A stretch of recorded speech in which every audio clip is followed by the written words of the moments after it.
এবার শুনেন আল্লাহ রাসূল কি উত্তর দেয়।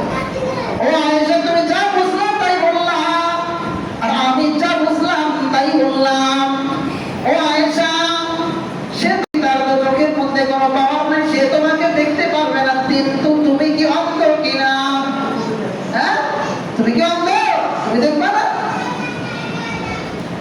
কিন্তু তুমি তো অন্ধ না, তুমি তো তাকে দেখে ফেলনা।